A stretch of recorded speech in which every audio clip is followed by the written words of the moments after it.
大阪の、宇都宮公園の南側に店を構える、小六、下田正人でございます。今日は、お正月の料理ですね。ブリの照り焼き、出世魚で縁起がいいんで、正月はよくブリを使うことがあるんですけど、それをちょっとやらせてもらおうと思ってます。で、最初にですね、こちらブリですね。ブリの切り身。この状態だとちょっと少し生臭いかもしれませんので、塩を、して水分と臭みを抜いて今日は照り焼きにしてます。薄く塩をかけてもらいます。薄くでいいです。でその上に、ブリを置いてもらって、でもう一回上から塩をかけます。で塩がかかった状態のブリを冷蔵庫に、30分ぐらいちょっと寝かしてもらって、で、水分を出してもらいます。ブリの照り焼きを作るタレ、少し量は多めになりますけども、作り置きしていただいて、他にも鶏の照り焼きとかいろんな活用法がありますので、今日はちょっとレシピを多めに、作ります。まずですね、お鍋に、お酒、これみりんですね。で濃い口醤油で分量通りの砂糖、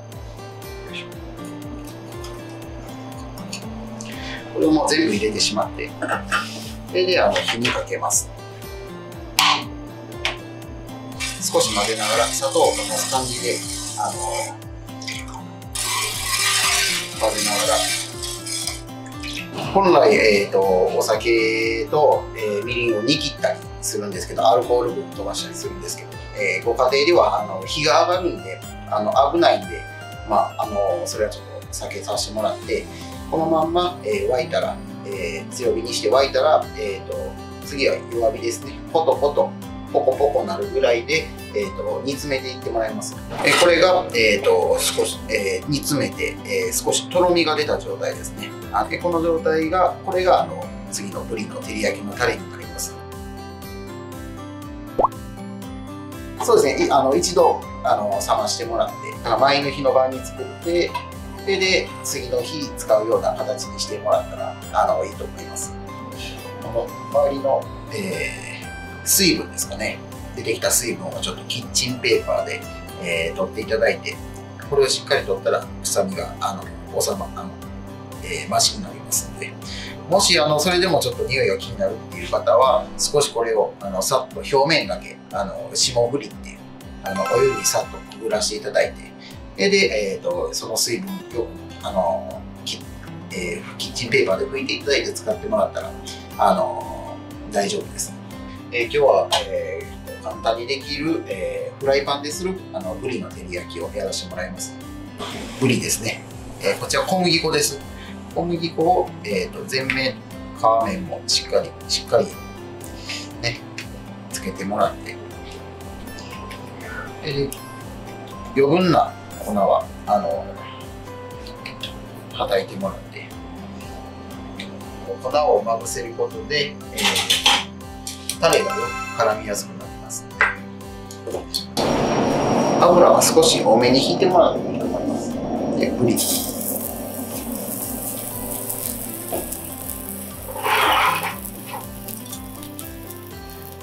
このまま、両面焼き色がつくぐらいまで焼いていきます。この時火加減は中火ぐらいでいいですね。切り身の大きさにもよるんですけれども、大きかったら弱火ぐらいでじっくり通してもらって、薄かったら中火ぐらいで大丈夫だと思います。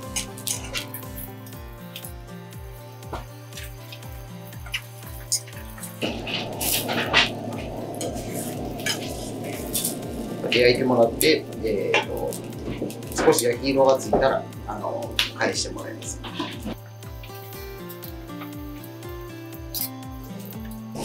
それで、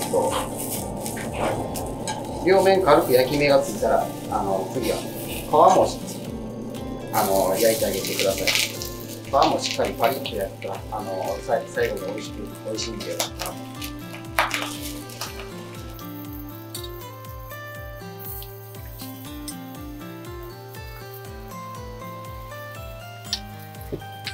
両面焼き目がついたら、次は先ほど作ったタレですね。このままやったら味が濃くなりますので、少しお酒で薄めます。通常はこのまま濃いまま置いておいてもらった方が日持ちしやすいので、それを、この中で少し強火のままでこ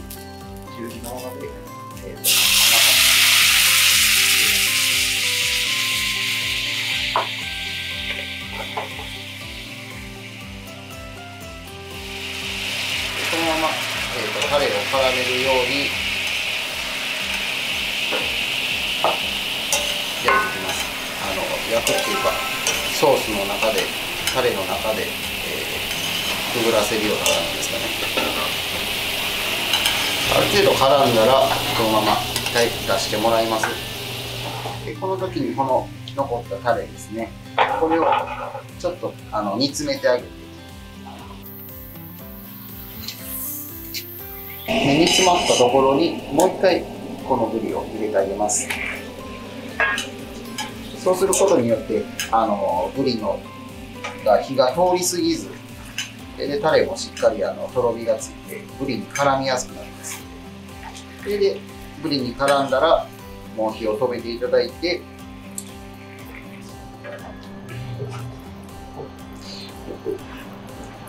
お皿にで少しこのタレを上からかけていただいて、でお好みで山椒とか七味とかあればお子さんがいる場合とかやったらかけなくていいと思いますけど、大人の方が召し上がる場合は少し七味とかで香りをつけていただけたらより一層美味しく召し上がっていただけると思います。少しクレソンとか添えて青いのを添えてもらったら完成ですね。おせちの中にとか入ってるたたきごぼう、やろうと思ってます。まずはこれ分量通りのお酢ですね。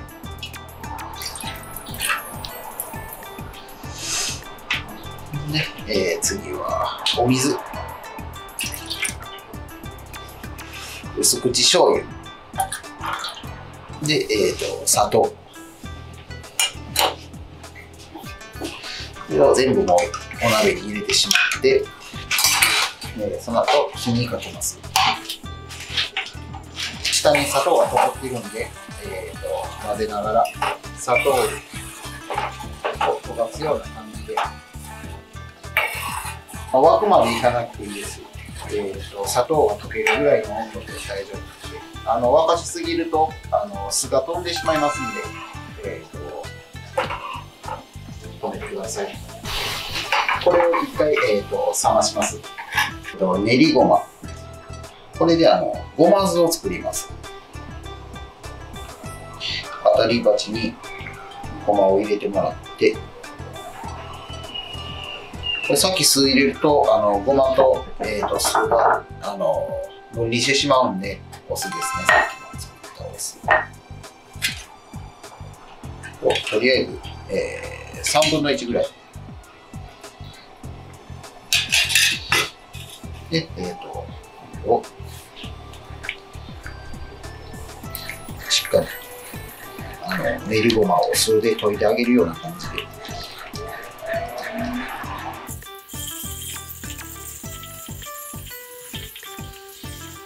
こういうふうにしっかりペースト状とろっとしてダマがなくなったら、あとの酢を全部入れてあげます。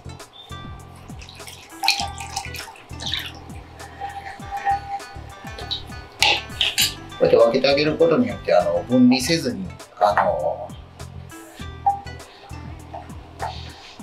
きれいにごま酢ができるので、ごぼうを切っていきます。私長さが揃ってる方が後で持った時に綺麗に見えますんで、だいたい5センチぐらいですかね。それぐらいの長さに切って、でもう一個それを当てて切る。こうすることによって長さが全部揃いますんで、長さを揃えてあげます。半分に割りますね。半分、4分の1に切ります。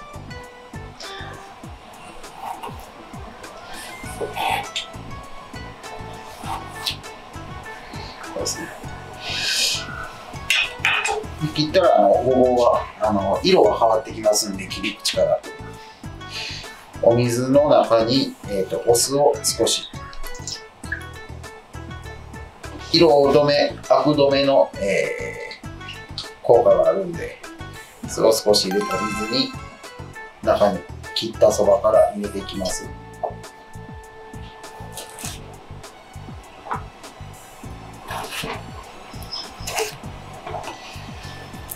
次はごぼうを湯がきます。酢水でアク止めした、このごぼうですね。柔らかく湯がく方もいらっしゃいますけども、うちはごぼうらしいパリパリっとした食感を残すために、短めに湯がきます。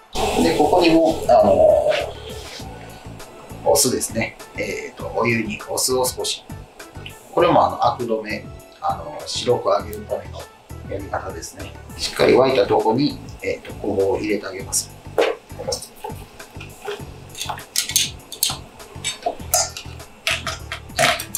だいたい時間的に、大きさにもよりますけども、1分から2分ぐらいで十分やと思います。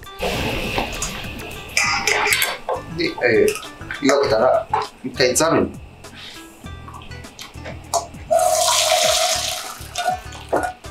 あげます。湯がきたての、ごぼうですね。熱いうちにちょっとタオルの上に置いて、少し広げてですね、タオルで挟んであげます。その上からこういうすりこぎですね。これで軽くでいいです。ごぼうが潰れない程度の力で軽く叩いてあげます。これはもう熱いうちにやってあげてください。そうすることによって繊維が壊れて中に味が染み込みやすくなります。で、熱いうちに先ほどの、お酢ですね、ごまの酢に入れてあげます。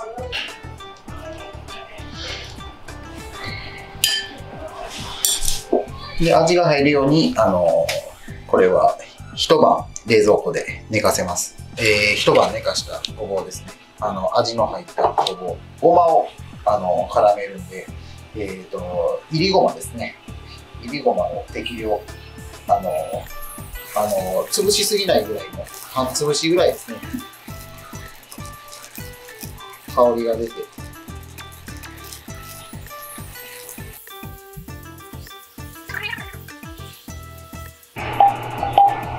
半潰しにしたごま、いりごまの中にこの、一晩ごま酢につけたごぼうを、中に入れてこのごまを絡めます。